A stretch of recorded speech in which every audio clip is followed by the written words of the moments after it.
Hello, it is Ryan, and we could all use an extra bright spot in our day, couldn't we? Just to make up for things like sitting in traffic, doing the dishes, counting your steps, you know, all the mundane stuff. That is why I'm such a big fan of Chumba Casino. Chumba Casino has all your favorite social casino-style games that you can play for free anytime, anywhere with daily bonuses. That should brighten your day a little. Actually, a lot. So sign up now at ChumbaCasino.com. That's ChumbaCasino.com. No purchase necessary. VGW Group. Void where prohibited by law. See terms and conditions. 18 plus.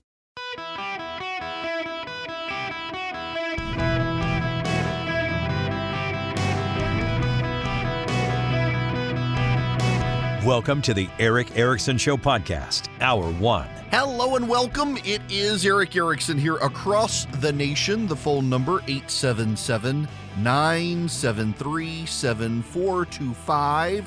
Should you wish to be on the program, I don't know why they even bothered.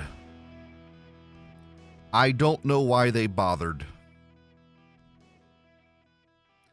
Putting Joe Biden on stage last night, I sure hope you will read what I actually had. Rarely these days do I have fun writing a column, but I just enjoyed writing about this last night, this speech. I hope you will read it. It's open for everybody. Anybody can click through and read it. Just text the word Eric to 33777. Click that top link.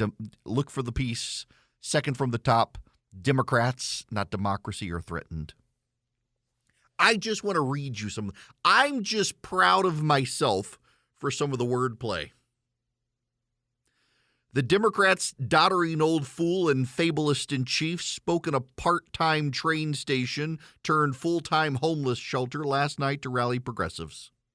He tried the same approach in Philadelphia September 1st. Shortly thereafter, Democrats' polling collapsed. Republicans retook the lead in the generic ballot. This time, he did it with gusto before a soft blue background and a crowd of partisans instead of two Marines and red whorehouse lighting. On Wednesday night, he did not do what he did the day before in Florida. He didn't claim he went to a historically black college. He didn't. Or that his son died in Iraq. He didn't. Or that he met the inventor of insulin. He didn't. Or that the war in Iraq, he meant Ukraine, provoked the current crisis. It didn't. Or that Putin is to blame for global inflation. He's not. Or that Representative Debbie Wasserman Schultz is a senator.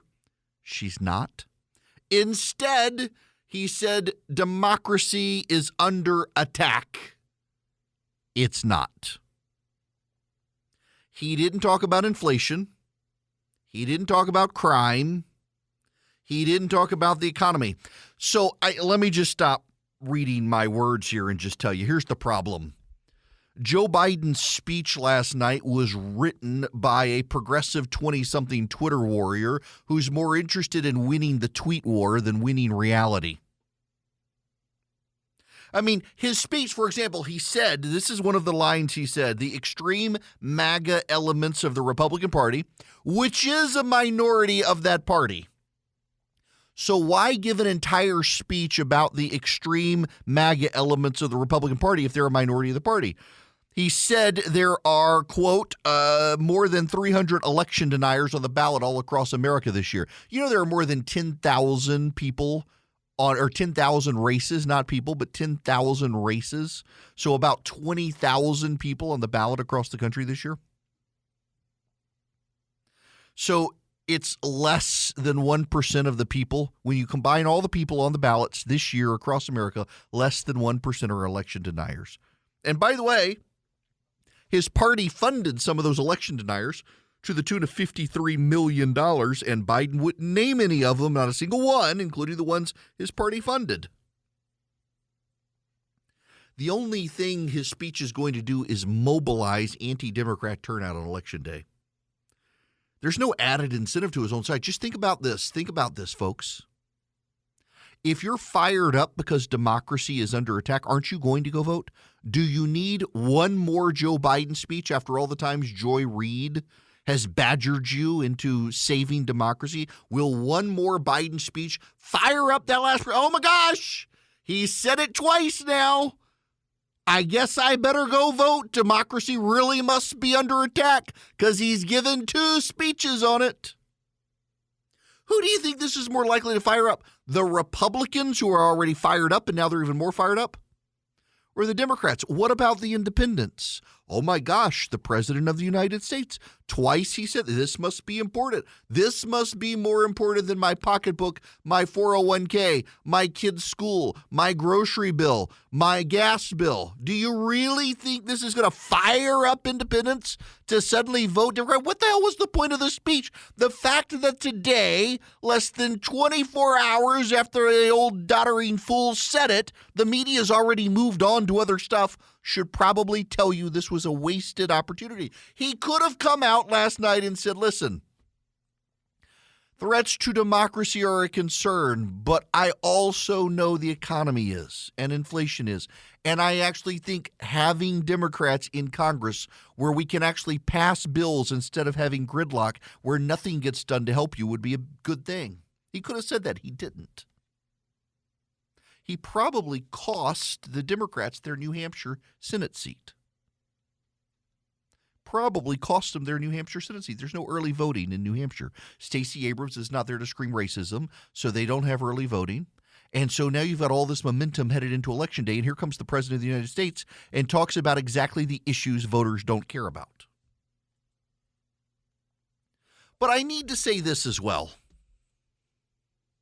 If democracy were really under attack, the Democrats would probably be trying to calm the currents in the country.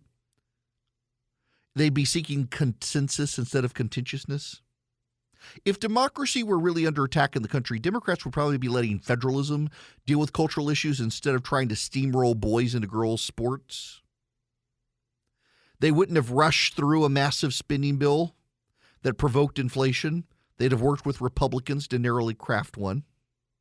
They wouldn't have told Americans who can't afford new cars to be sure to go buy a new electric one, just don't plug it in from 4 p.m. to 9 p.m. in California.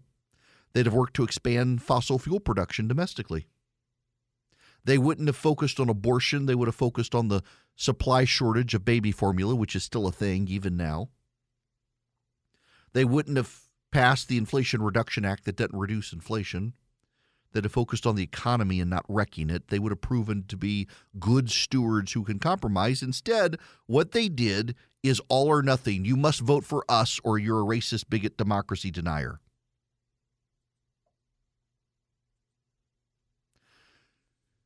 Joe Biden lacks empathy for the American people. And now they've decided at the end of the election to tell you you're either with them or against democracy.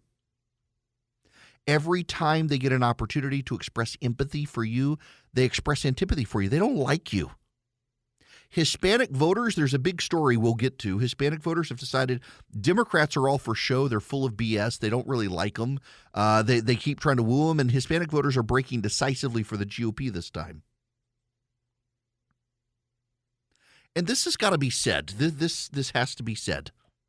And I hope if you're a Democrat, you take this in the spirit in which is offered, which is, one, to revel in your coming destruction, but also just to make a point where you shouldn't be mad at me and the Republicans right now. You should be mad at the Democrats. If you're a progressive listening, please listen to this. This actually is kind of important if you are a progressive listening. History favors the challenger party in midterms. Presidents of the United States tend to see their party get a drubbing in the midterms. They knew this headed into 2022. And one of the harbingers of doom for Democrats in Republicans who control the White House is the governor's race in Virginia. If the governor flips to the other party after a president is elected, it means a wave is coming. It always means a wave is coming. In 2009, Bob McDonnell got elected governor of Virginia, and it preceded the 2010 Republican wave. In 2021, Glenn Youngkin got elected. All the polls said he would not get elected, and he got elected. It's a harbinger of doom for the Democrats, the very first one. The historic pattern was repeating itself. Terry McAuliffe tried to do two things in Virginia. stand with the school boards and make it about Donald Trump. Democrats could have learned 2 lessons to mitigate what was coming. Don't run against Donald Trump and reverse yourselves as quickly as possible on school closures. Instead, what do? They've made it all about Trump and abortion, and they've hugged the teachers' union so close you would think that they were a teenage girl near Joe Biden. When the parental backlash began against the Democrats called them domestic terrorists, literally had a letter written by the Department of Justice presuming them to be domestic terrorists. They're MAGA, but worse. Every time fate has handed the Democrats an opportunity to reverse their extremism, they've doubled down on it. When the Supreme Court gave them the Dobbs decision and women started returning to the Democratic Party thinking, oh my gosh, they really are going to lock me up in a chastity belt.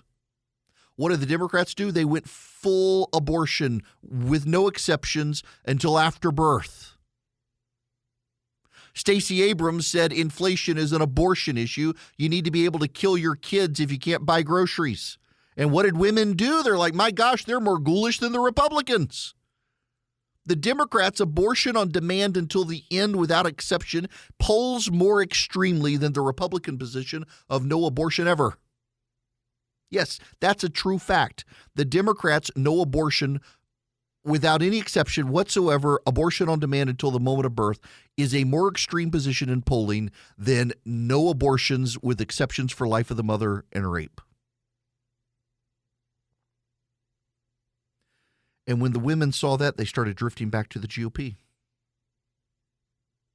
And then you had the school attacks, the attacks on the parents. And then the Democrats, after it was all over, came out and said, actually, we've always been the party that supported reopening schools. It was the Republicans who did the lockdowns. I mean, it's like the Democrats to this day insist that they were the party of freedom and Republicans were the party of slavery. It's just the people reversed. And now they're like, the Republicans were always the party of school closures. We were always the party of reopening schools. It's just the people reversed. No. And then as an aside, the Democrats are like, hey, can we get an amnesty from you? Sorry, we didn't let you hug your grandma before she died. Bygones. Nothing has worked. Kids' educations are at stake. Moms are furious. Their parents' 401ks look like Rome after the Visigoths sacked the city. Suburban communities have gang violence and guns, and the Democrats are on TV saying, crime? What crime, you racist bigots? And so women move back to the GOP. The Democrats have been on television for months telling you inflation's really no big deal. It's actually good for you and the environment to have inflation. You should suck it up and deal with it. And now these same Democrats are complaining that Elon Musk wants to charge them $8 a month for a blue check on Twitter. And so here at the end of the midterms, the Democrats trotted out Grandpa Dementia, their Fabulist-in-Chief, to go on stage last night and scream again about democracy and say it's under assault, it's under threat, and you've got to vote Democrat or else our democracy is over. Please pay no attention to the fact that we funded all of these supposed threats to democracy who are about to beat us. They're going to learn nothing. They're going to forget nothing. At the end of the day, the Democrats think the biggest problem with America is the American people. And if you wait and watch on MSNBC on election night, the Democrats are going to make sure you know how much they hate you, the American people. And that, my friends, is going to be what really sets the table for 2024 after the Democrats go through what's coming on election night and tell you, the people of America, you are the problem. Let's pause and just talk about what's going on in the country for a moment. We got sky-high inflation. We got runaway government spending. Trust in Washington is completely eroded. When government is this dysfunctional, you got to change the course of the country. You know you have to. That's why I'm excited about the work Americans for Prosperity is doing. They're focused on policy solutions that actually improve people's lives, unlike so many in D.C. who just want to play political football and have power. Americans for Prosperity doesn't just come up with solutions. They act on those solutions. They have the largest network of community activists in the country. They are out there every day talking to millions of their fellow Americans, If you're interested in seeing how you can get started with Americans for Prosperity in your community, visit americansforprosperity.org/Eric today. That's americansforprosperity.org/Eric, ERICK. Hello! It is Eric Erickson here. The phone number is 877-973-7425 should you wish to be on the program. Just so you can't say I didn't play it. It's always been important for citizens in democracy to be informed and engaged. Now it's important for citizens to be patient as well. That's how it's supposed to work. Patience, Grasshopper, patience, right. We want Americans to vote. We want every American's voice to be heard. Now we have to move the process forward. We know that more and more ballots are cast in early voting or by mail in America. We know that many states don't start counting those ballots until after the polls close on November 8th. That means in some cases we won't know the winner of the election for a few days. Yep, I mean, that is true, by the way. There are about 20 states, 15 to 20 states that don't allow you to start counting absentee ballots until after the polls are closed, and it will drag things out. And that's where conspiracy theories come and the hanky-panky comes and all that sort of stuff. And he's urging some caution there. It's legitimate for him to do. They're talking about it on MSNBC as well. But here's why. I've gotten some conspiracy-minded emails from people saying, are they just trying to like say this now so then when they steal the election afterwards they say, we told you so? No. Here's what's actually going on. For the last 3 months, the media has said, hey guys, the Democrats, they might actually be able to hold the House. They're probably going to keep the Senate. They might be able to hold the House. And Democrats have clung to those things. And here at the end, everything is shifting so rapidly. The Republican wave is growing so much. This is a message to Democrats. Don't be like those MAGA guys. And they're going to. They can't help it. It is just insane to see the spin right now. So there's this clump of cells in Georgia who works for Georgia Public Broadcasting. I don't know a single Republican of any credibility who talks to this reporter. He just regurgitates Democratic spin as if it's fact. He subtweets me all the time as if he doesn't think I know what I'm talking about, that he should be the election authority, but all he does is hump the Democrats' legs. And he's out there now saying, well, the margins of errors. And, it's these Republican polls. They're probably just those push polls to shape the polling average. There's something to be said here. There is a volley of polling out there from Republican pollsters, and there isn't a lot from Democrats, and there was in 2020. This is called the dog that didn't bark from Sherlock Holmes. Sherlock Holmes knew in a break-in of a home that it must be the owner who did it because the dog didn't bark, or a story similar to that. The dog had to have known who did it because the dog didn't bark. The dog barked at everyone. The Democrats have two major polling firms, Democracy Corps and Data for Progress, and both are showing a Republican wave. So there are no other Democratic polling firms pushing polls designed to skew the polling averages because they know what's coming. There's no reason to ruin their credibility at this point to skew the public opinion polling in their direction. They know what's coming. The fact that the Democrats aren't trying to skew the polling average is your big tip-off that they know doom is upon them. And the fact that the media is now this week with gusto saying, hey, Democrats, this is going to be bad, get ready. They're trying to batten down the hatches for the storm that is coming. This wave gets bigger every day. The holidays are the most exciting time of year, and if you want to enjoy them to the fullest, you need to get the best night's sleep every single night, particularly before your kids wake you up early during the holidays. My goodness gracious. It's easier than it sounds, though.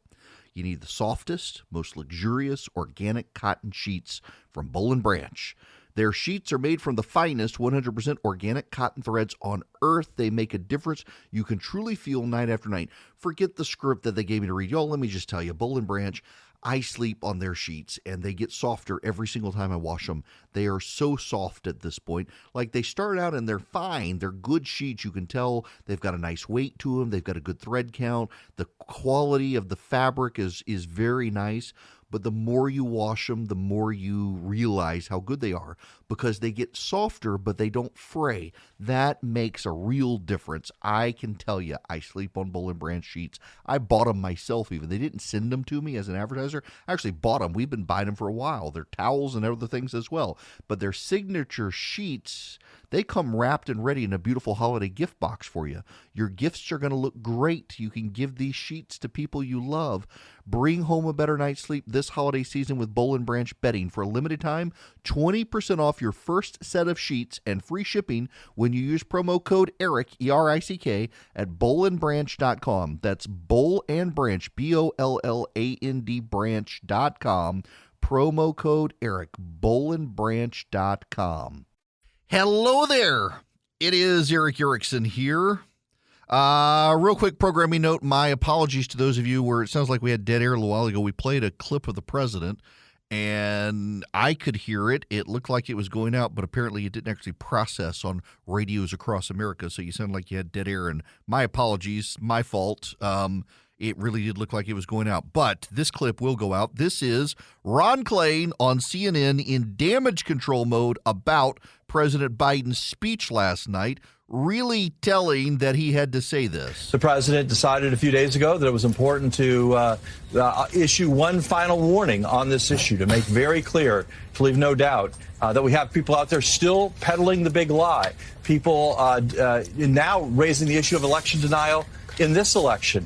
And, of course, the horrible incident involving Speaker Pelosi and her family, showing the rising threat of political violence.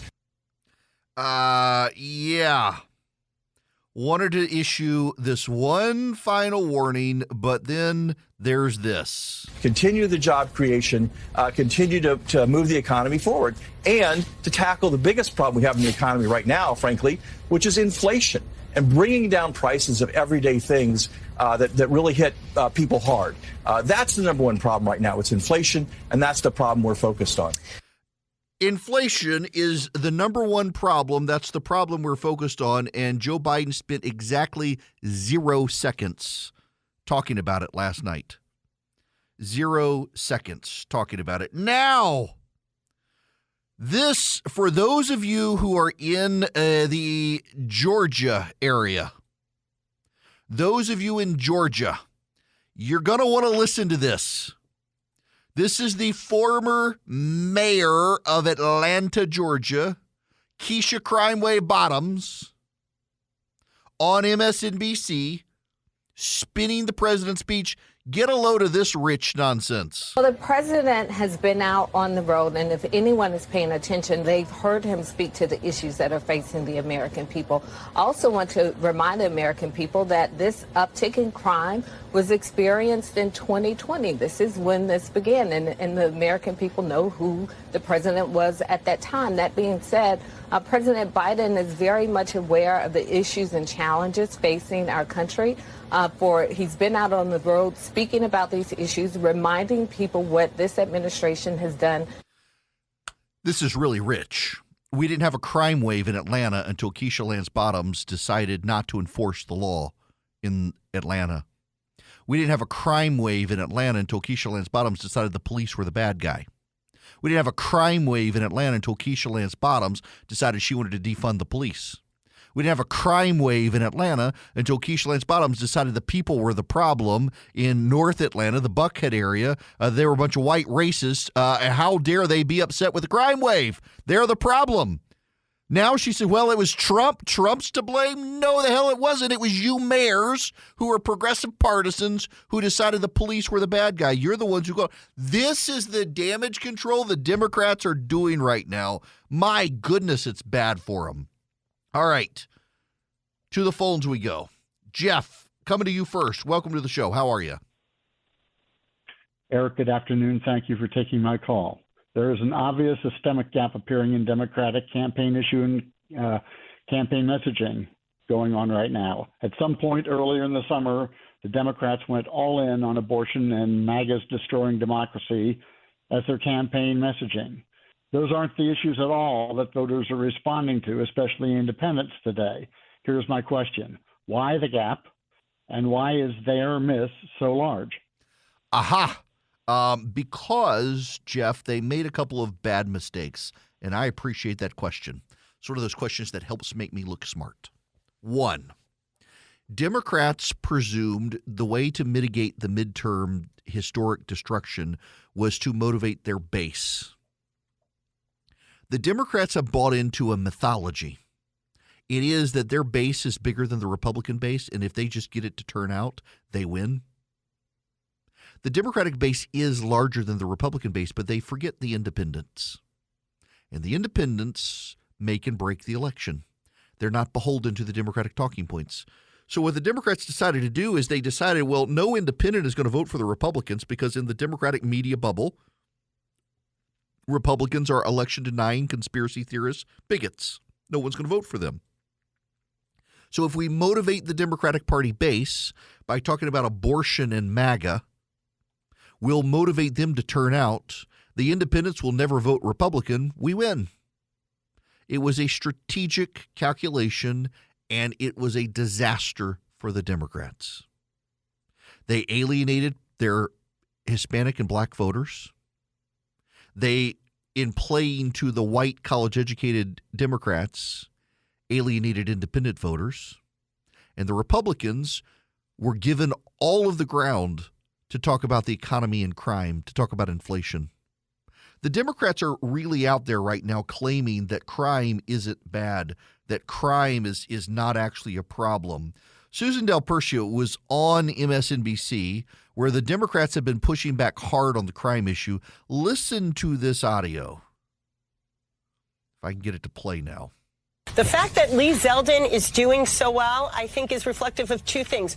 One, his messaging on crime, and more importantly, he's taking it to New York City, where he needs to, if he was to pull it off, around 35% of the vote. He's staying in New York City and talking to voters about crime, specifically subway crime. You can't tell people that it's safer based on stats when they're afraid to go on those subway platforms. And even as a New Yorker myself, I have concerns about being on subway platforms. Oh, this is what the Democrats are doing. Say, well, the stats say you're wrong. The stats say crime in Oklahoma is worse than crime in New York City. The stats. These are the people who always use lived experience. So I put up this video on Instagram a while back about Stacey Abrams needs to shut the hell up about families because she doesn't have one. It's based on Stacey Abrams' own logic that your lived experience counts. And if you don't have that lived experience, you can't say anything. Stacey Abrams is a 48-year-old single woman who's never been married, doesn't have kids. She really shouldn't be talking about abortion as a grocery bill issue when she herself does not have the lived experience based on her logic. Now, in my logic, she should be able to. But in her logic, she can't. In the Democrats' logic, your lived experience matters, and these people in New York are scared to death to be on subways. Did you know a couple of weeks ago, a crazy man shoved someone onto the tracks of the subway as a train was pulling into the station? I kid you not. It happened. It was caught on tape. And the Democrats are like, well, the statistics say it's safer in New York City than in rural Oklahoma. I'm sorry, but people's lived experience is different from that. And Democrats used to be good at that, but not anymore. Tracy, you're going to be up next on the Eric Erickson Show. Welcome to the show, Tracy. How are you? Well, hey, it was good to see you Friday at the Governor's Gun Club. Thank you so much for coming. Your show notes. I read the article that the opinion piece that George Will wrote, and he calls for Biden adherents just not to run again. Well, from what the evidence that he cites, why didn't he just call? I wanted your opinion on why didn't Will just flat out call for them to both resign now? Oh, because if they resign now, Nancy Pelosi would become president of the United States. And that would be a problem. Yeah, I mean, there's just so much damage to be done in the next year and a half. Oh, absolutely. I just expected him to be a bit more bold. Well, okay, so George Will is his point is, I mean, this is what the voters voted for, but they shouldn't offer this choice again, or someone like a Trump will win in 2024. George Will does not like Donald Trump. He preferred Biden to Trump, and that he's out now saying this is actually an unmitigated disaster. At least he can acknowledge it, unlike those Lincoln Project people who think that any Democrat is better than any Republican. You'll see Will drift back to the right if you get someone who's not Trump in office, and he certainly doesn't want Nancy Pelosi to be president of the United States. George Will cannot stand Nancy Pelosi. He just wants a Republican who is not Trump. And if he can get that, he'll be happy. It's kind of an interesting setup, though, that the Democrats are in this conundrum. I should play you the Saturday Night Live thing that they did. I found it very interesting that Saturday Night Live is now out essentially skewering the Democrats for how bad everything is out there, and essentially saying they need someone new, and the best they can get is Joe Biden. By the way, I got to give a shout out to Jake Tapper at CNN. I need to commend Jake Tapper. He had on Sean Patrick Maloney, who is the Democratic Congressional Campaign Committee chairman, whose committee funded some of the supposed election deniers out there, and Tapper called Maloney out on it. I have to ask you about something you said earlier this week. Let's roll that soundbite. Let's not pretend for a minute that both sides have the same amount of accountability for the loss of confidence in our elections. One side has been out there for a couple of years now doing everything they can to pretend Joe Biden didn't win fair and square. The thing is, Democrats writ large have spent $53 million supporting far-right candidates, election deniers in the primaries, including the DCCC. By amplifying these election deniers, aren't you holding responsibility to a degree for the undermining of democracy that you're also warning about? Oh, my God. Jake, let's be really clear. What that question you just played was about was who's questioning the outcome of elections. And that started with Donald Trump, and we all know it. And let's be clear. That $53 million, look, it's $400,000 at the DCCC in one race, where we ran a true general election ad 2 weeks early, calling John Gibbs an extremist who's too conservative for Western Michigan. Yeah, to boost and him. Hillary Scholten, who's a great candidate, is going to beat him like a drum. So if you Tapper was having none of it. And by the way, Maloney wanted to focus on this one candidate, and Tapper's like, you guys spent $50 million helping these people. He was having none of it. Good for him. Contrary to the Democratic rhetoric from even the White House press secretary. He has been clear, democracy is under assault, and we cannot pretend otherwise. The president will continue to call attention to the threat to democratic integrity and to public safety posed by those who deny the documented truth about election results and those who seek to undermine public faith in our system of government. Unfortunately, we have seen MAGA Republican officials who don't believe in the rule of law. They refuse to accept the results of free and fair elections, and they fan the flames of political violence through what they praise and what they refuse to condemn. It remains important for the president to state strongly and unequivocally that violence has no place in our democracy. Right. MAGA is so bad. They will control your bodies if you elect them. They will want to control your bodies like the Democrats did by forcing you to get vaccines you didn't want to get. My body, my choice, the Democrats say, except when it comes to the COVID vaccine, and then it's your job or else. It's not playing well with people. They've run out of things to say. And now they're back to democracy is going to be stolen if you guys go vote Republican. Democracy is dead. And here's the problem. Everyone knows there will be an election in 2 years. Everyone knows there will be an election in 2 years.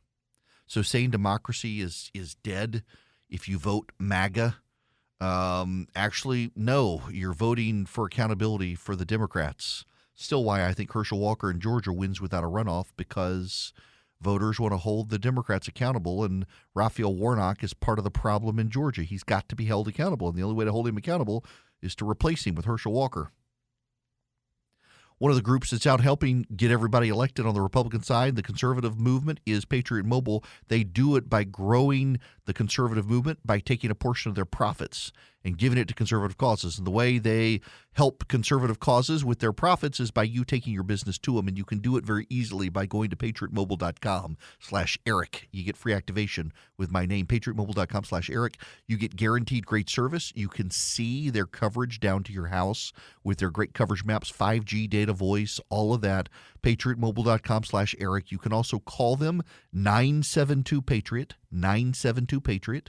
Tell them I sent you. You get free activation. They have 100% U.S.-based customer service. They're good people, good Christians. They fund the conservative cause with your money. This is not for show. It's how they were set up. There are some companies that claim to do this, but they're just like subsidiaries of bigger companies. This is a standalone company designed to do this, to advance the conservative cause, but they need your help to do it. 972-PATRIOT or patriotmobile.com/Eric. Hello there, it's Eric. Please subscribe to my daily email. Since you're a radio listener, if you text DATA to 33777, you'll get a discount to do so. So you can get the stack of stuff, the show notes. People call all the time and say, hey, that story you talked about, can I get it? Can I get a link? Well, you can. They're all in the show notes. Just text DATA to 33777. I'm sending all the – I didn't send an early vote breakdown this morning because I had to cover Biden's speech, and I just sent it out to everybody. It was worth it. Let's go to Bob. Bob, welcome to the Eric Erickson Show. How are you? Thanks, Eric. Greetings from Chickamauga. Look, first, thanks for what you do. You make me think and you keep me entertained. You said something just a moment ago that made the penny drop. It really clicked when you said – you talked about the Democrats trying to convince us that crime is not so bad. Well, anyone with half a brain and a willingness to be honest with themselves understands that the media is in their back pocket. The media is pushing the Democrat BS. At the same time, they sensationalize almost everything. Mm-hmm. Are you familiar with the parable of the frog and the scorpion? Where yes. Scorpion, yeah, so it sounds just like the media. I mean, they sensationalize crime. At the same time, they're trying to push the Democratic message, which is at counter purposes. So they basically shot themselves and the Democrats in the foot by trying to scare us all with their sensationalized coverage of crime. That's all I wanted to say. Look, I appreciate it a ton, Bobby. You know, it's like homelessness. Rush Limbaugh used to point this out all the time. When a Democrat is in the White House, homelessness is it's just not a problem. The moment a Republican takes back the White House, suddenly the stories on homelessness crop up. When a Democrat is in the White House, crime is not a problem. It does not matter how bad the crime is not a problem. The moment a Republican takes over, oh my goodness, what are they going to do about crime? There's actually a friend of mine on Twitter. Let me see if I can pull back up his tweet. I retweeted it a little while ago. This is sad, but also interesting to note. Someone named Kate Willett, October 25th, tweeted, I'm a 5'1" woman who failed high school PE, and I walk around New York regularly at 3 a.m. alone. It's very safe here. To put it more directly, men fear-mongering about crime in New York City are being little babies, and it's uneffingable trait. I'll leave out that one word. Here's a headline from New York. Female jogger, 43, is choked, raped, and robbed during a 6 a.m. run in New York City. It's not that woman, by the way, but it kind of gives you the idea that the Democratic narrative of crime is not a problem goes away the moment a Republican's in the White House.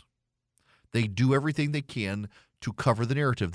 Now they've relied on stats. Well, it's not nearly as bad in New York City as it is in Oklahoma. The variations of the crime and where it happens and all, that's the problem. You know, there are, where I live, areas, don't go into this area because crime is bad there. In New York, it's everywhere. It's on the subway. It's in Manhattan. It's in Brooklyn. It's all over the place. And they refuse to acknowledge it because they're more interested in the narrative than they are the actual news these days. When we come back, one of their narratives is breaking apart. Demography is no longer destiny. There's a massive shift happening right now with Hispanic voters in this country. I've got the latest numbers for you. You won't believe them. Hello, it is Ryan, and we could all use an extra bright spot in our day, couldn't we? Just to make up for things like sitting in traffic, doing the dishes, counting your steps, all the mundane stuff. That is why I'm such a big fan of Chumba Casino. Chumba Casino has all your favorite social casino-style games that you can play for free anytime, anywhere with daily bonuses. That should brighten your day a little. Actually, a lot. So sign up now at ChumbaCasino.com. That's ChumbaCasino.com. No purchase necessary. VGW Group. Void where prohibited by law. See terms and conditions. 18+.